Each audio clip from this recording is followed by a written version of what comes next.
What's going on? We all want to welcome you back to Help Coin, your place for crypto repair. Hi, my name is Ripple Van Winkle, and I'm your host. In all likelihood, everyone is having a great Sunday.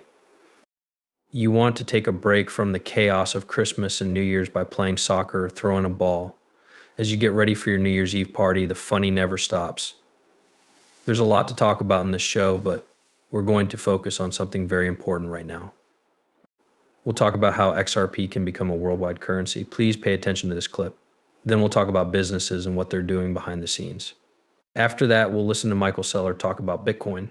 He thinks we're now in the first quarter of 2025. So without further ado, sit back, relax, and let's cut into a Bitcoin.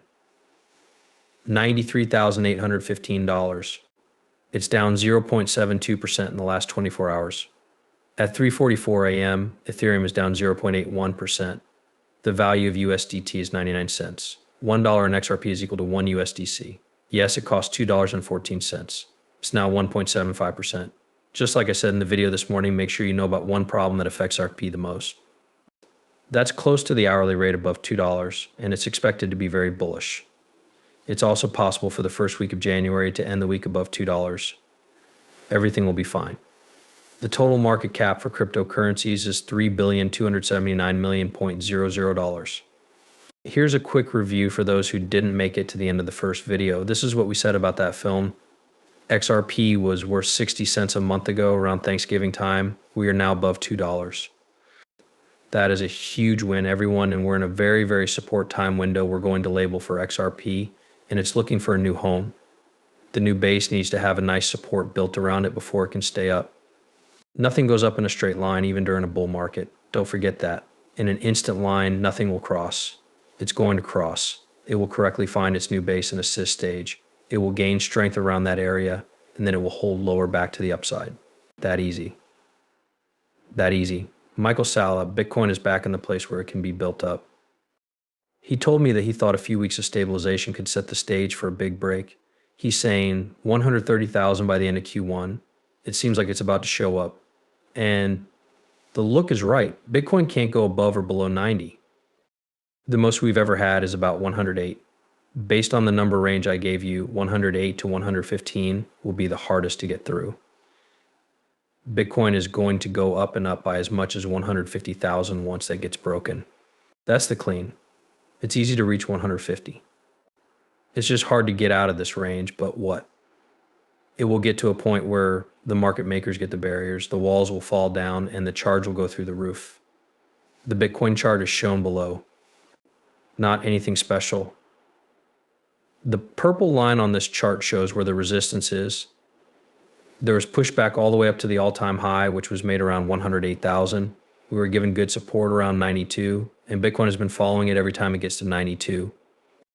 On the plus side, we get to get better. It won't happen if we get to 92 again, which is possible. Things are going to get better for the better. Next, we need to get above $100. After that, a price between $100,000 and 108 will move quickly, but the important thing for Bitcoin right now is just getting above $108,000. At some point during this bull run, I don't think Bitcoin will go back below $90,000. It looks like this is going to turn out just like 2017 did. That is a lovely part because everyone knows what happened in 2017. It looked like crazy parabolic blow-off tops. Is parabolic blow-off tops different from 2020? They didn't really show up. It was cut short for a lot of alts, even Bitcoin. It's K though, because if we look at 2017 and compare it to the present day, which is 2024, I'll probably talk about this again in my next video. It really does look exactly the same. It's crazy. That's crazy, which is very confident. And that's exactly how we talk about this parabolic blow-off tops in 2025.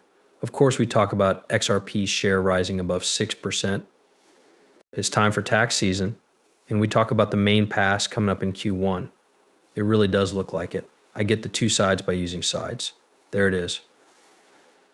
I'll show it to you right away. Plus, it's not like 2020. That is a lovely part because everyone knows what happened in 2020. The bull run was cut short. XRP's market cap control stopped at 6%. There was also a case from the SEC. It turned into a terrible mess. It turned into a big number.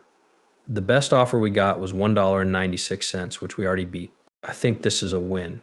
Keep an eye on the XRP charge around Christmas, he says. He dates all the way back 11 years.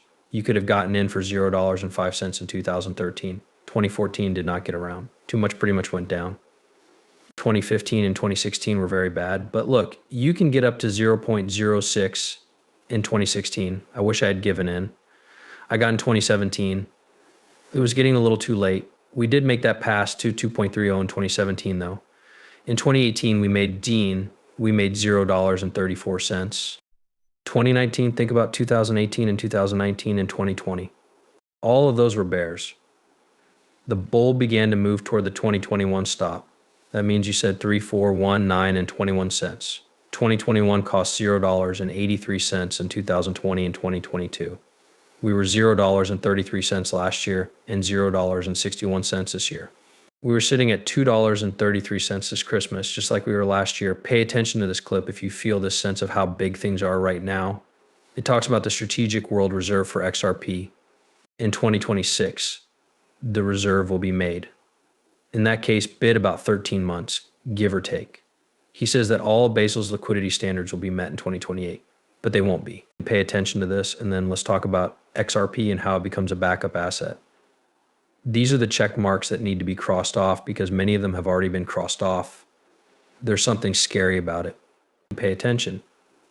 The SDR has become a way for many global institutions to keep track of money, pay fees, and store value.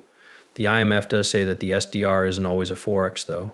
Even though it's far, it's very close to a coin. If business banks hold a lot of SDRs, they will turn them into money. So if IMF members agree to make the SDR a foreign currency and put it at the center of the world's money system with flexible SDR allocations, we could also have a global economic system based on SDRs with floating exchange rates. This probably won't happen anytime soon, but if it did, it would turn the IMF into a clearing union, just like SDR had hoped and as John Maynard Keynes said. It's very exciting that you heard what he said. When we look at XRP as a whole, we talk about what might need to happen for it to become a real reserve currency. Several important traits that you would want to check off. And of course, we would need a lot of countries to sign on. Our knowledge is that Ripple works with many states around the world, as well as banks, global organizations, and more. The first thing is that the rules are clear, and we can do that right away. XRP needs a clear set of rules, and it has them. It seems like the US was the last country to give us this check mark, which we now have. We want major banks to accept it in a big way. There have been about 30 to 50 important banks that Ripple has worked with, and I agree with what we heard. I don't remember if it was Monica Long or someone else, maybe Sandy. I also think it's best to have about 6 or 7 known. So when we talk about huge uptake, you need big banks and other financial institutions, especially when we talk about cross-border payments. We were given that, so we should put it to the test. Of course, we might want to use more banks that are interested in adopting, but just saying that we have, say, 30 to 50